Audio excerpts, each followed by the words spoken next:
नमस्कार बंधुगण। बंधु माने आम हिंदू धर्म रे 12टी पूर्णिमा 12टी अमावास्या रही थाए। एही तिथि गुड़िक महत्व मध्य आम मानक पई अत्यंत गुरुत्वपूर्ण अटे।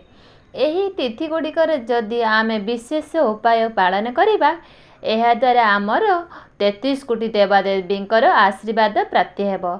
विशेष करी अमावास्या तिथि रे आमे किछि उपाय पालन करिथाउ तेबे आम पितृपुरुष मानकर आशीर्वाद मध्य प्राप्त होइथाए। बंधु माने पितृपुरुषक आशीर्वाद आम उपरे प्राप्त होइथाए। आम जीवन रे कौनसी दुख कष्ट रही न थाए, कौनसी समस्या मध्य आम जीवन को आसी न थाए।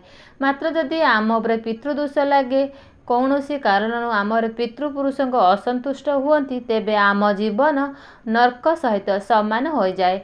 आमको प्रत्येक क्षेत्र में असफलता दुख दारिद्र्यर सामना करने को पड़ी थाए।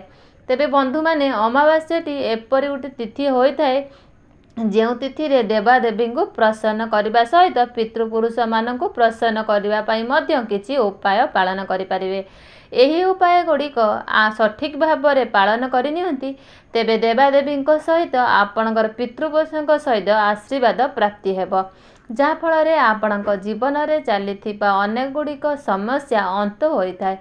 जदि आपण को बारंबार आर्थिक संकटर सामना करने को पड़ुछि, दारिद्रतार पीछा छाड़ूना, परिवार रे सर्वदा अशांति कलह लगी रोची, सदस्य मानक मध्य सर्वदा मनांतर लगी रोथबो, तेबे आपण माने जानी रखंतु आपण को प्रत्येक क्षेत्र में विफलता करने को पड़ुछि, समाज रे मान सम्मान कमिबा को लागुछि, तेबे आपण निश्चित भाव में अमावास्या तिथि रे किछि पालन करने को पड़िबो, जहाँ आजिर भिडियो रे मु कहबा को जाउछि। बंधु माने एही उपाय गुड़िक पालन करने द्वारा आपण को आपणकर पितृपुरुषंकर आशीर्वाद प्राप्त हेबो, देवादेवींकर मध्य आशीर्वाद प्राप्त हेबो, जहाँ फल रे आपणक जीवन रे चलीथिबा ए सबु समस्या गुड़िक आपणक जीवन रु दूर हो जिवो।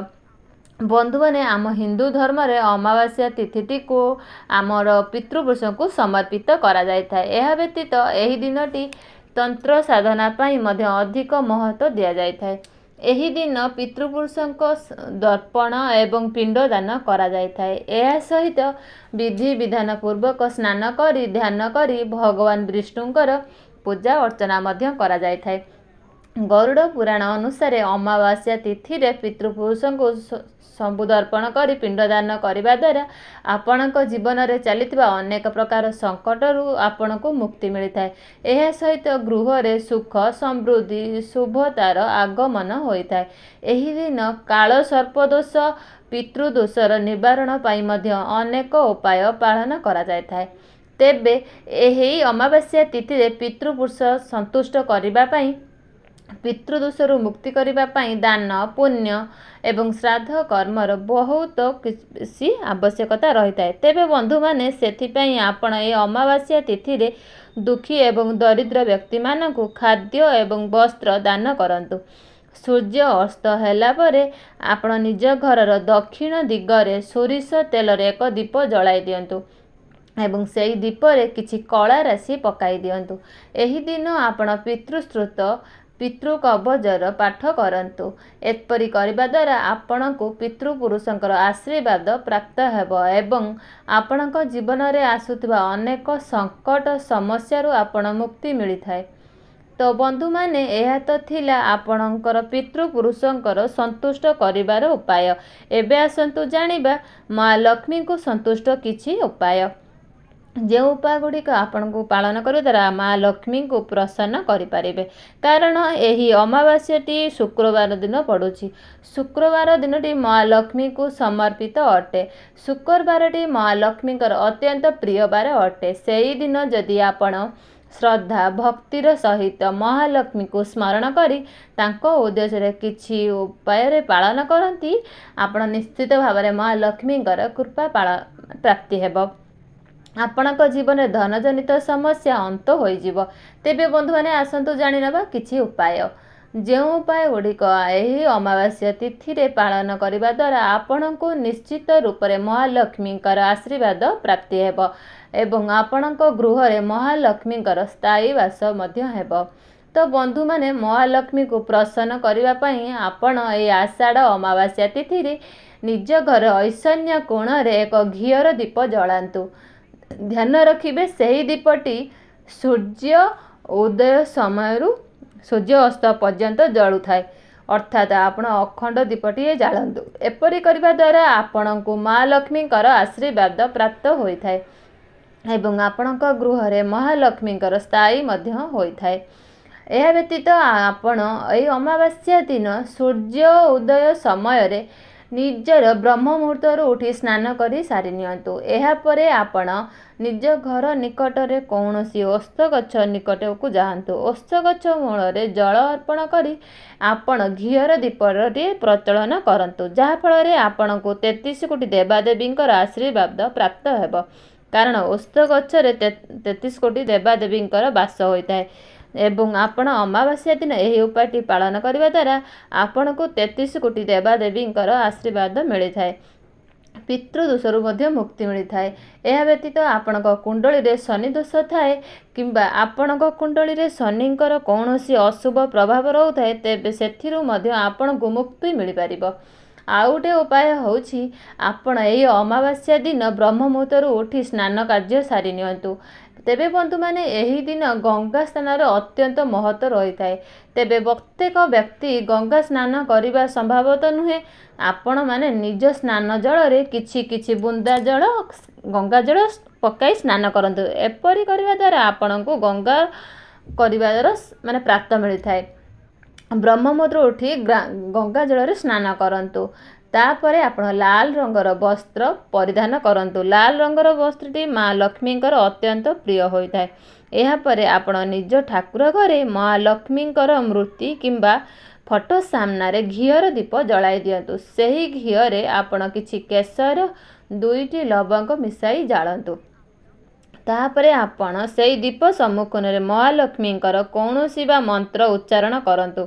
ଦେଖିବେ ଆପଣଙ୍କ କରିବା ଦ୍ୱାରା ଆପଣଙ୍କର ଆର୍ଥିକ ସମସ୍ୟା ଦୂର ହୋଇଯିବ, ଆର୍ଥିକ ସଙ୍କଟ ବି ଦୂର ହୋଇଯିବ। ଯଦି ଆପଣଙ୍କ ଉପରେ ଋଣ କରଜ ଥିଲା, ଋଣ କରଜ ମଧ୍ୟ ଧୀରେ ଧୀରେ ଶୁଝି ହୋଇଯିବ।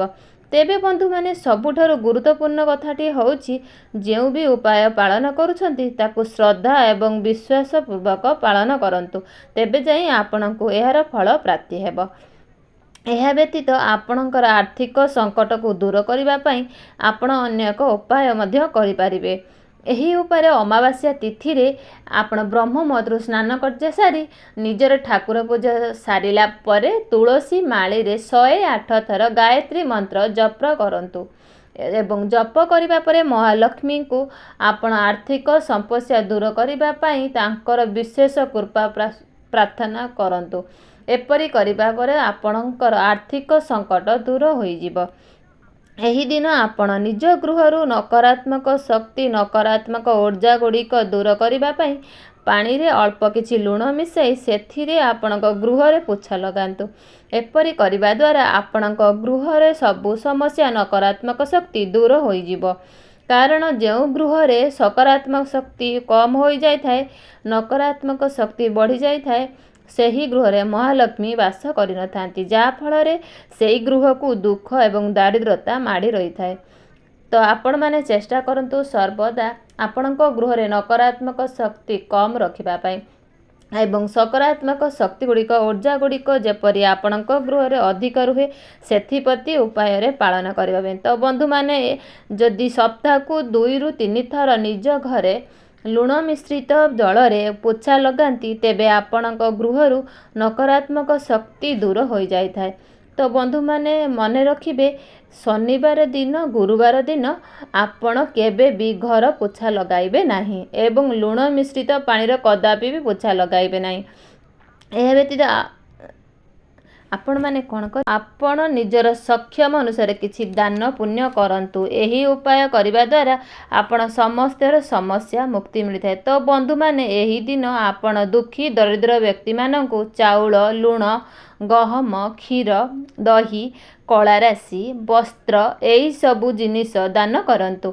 एपरि करिबा द्वारा आपणक जीवन रे आसुथिबा समस्या संकटरू आपणको मुक्ति मिलिथाय एवं आपणक गृह रे सुख समृद्धि धन ध्यान रे वृद्धि होइथाय। तो बंधु माने मोर भिडियोटी आपण माननको भल लागिथाय भिडियोटी को लाइक करी चैनल टी को सब्सक्राइब करदेवे एवं कमेंट बॉक्स रे जय माँ लक्ष्मी जय श्री विष्णु निश्चित लिखिबे। तेबे बंधु माने आपण मानक जदि मो भिडियोटी पसंद निश्चित कमेंट बॉक्स रे भी जणांतु।